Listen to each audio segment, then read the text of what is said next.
वह सिर्फ 20 साल की थी जब एक पल में ही एडम्स फैमिली के स्पिन ऑफ वेंसडे की जबरदस्त सफलता ने ओर्तेगा को दुनिया भर में मशहूर कर दिया, जिससे उन्हें मेट बॉल जैसे इवेंट्स में ए लिस्ट का ध्यान और ऑस्कर विजेताओं की सराहना मिली। मैं जेना ओर्तेगा के जरिए परोक्ष रूप से जीती हूँ। मैं उसे मेट बॉल में देखती हूँ और सोचती हूँ, ओह बच्ची, तुमने अपनी माँ का नाम रोशन कर दिया।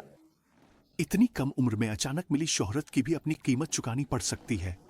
क्या आप इस तरह की शोहरत के लिए तैयार थीं? नहीं, मैं तैयार नहीं थी।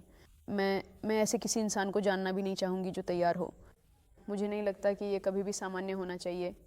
ये बहुत ज़्यादा ओवरवेलमिंग था, लेकिन आप जानते हैं, मैं बहुत आभारी हूँ और खुश हूँ कि ये इतने लोगों के साथ उस तरह से जुड़ सका।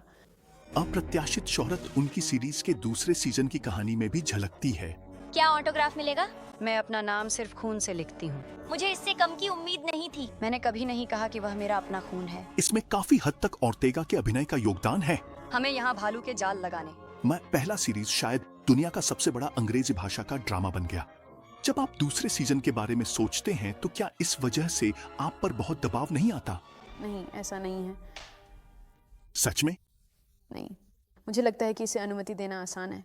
मुझे लगता है शायद व्यक्तिगत रूप से, या आप जानते हैं, बस पहले 2 सीज़न के बीच काफ़ी समय था, तो मुझे लगता है कि उन वर्षों ने, कह सकते हैं, धूल और मलबे को थोड़ा बैठने का मौका दिया। इसकी मुख्य कलाकार का मानना है कि जब आज के समय में युवा लोगों पर एक जैसा बनने का दबाव डाला जाता है, मुझे सोशल मीडिया आत्मा चूस लेने, अर्थहीन पुष्टि का शून्य लगता है। ये शो यह संदेश देता है कि अलग होना भी ठीक है। लोग मिलते हैं और वे ऑनलाइन बातचीत करते हैं और अपना समुदाय ढूंढते हैं, जो कि बहुत अलग थलग और कठिन हो सकता है।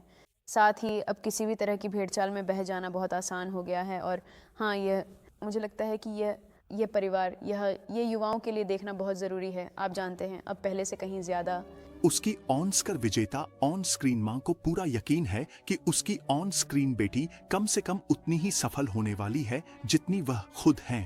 अपने करियर के इस मुकाम पर मैं खुद को बहुत सौभाग्यशाली मानती हूँ कि मैं इस दुनिया का हिस्सा हूँ जहाँ इतनी बड़ी प्रतिभाएं हैं, अगली पीढ़ी जिसे मैं प्रतिभा की मिसाल मानती हूँ।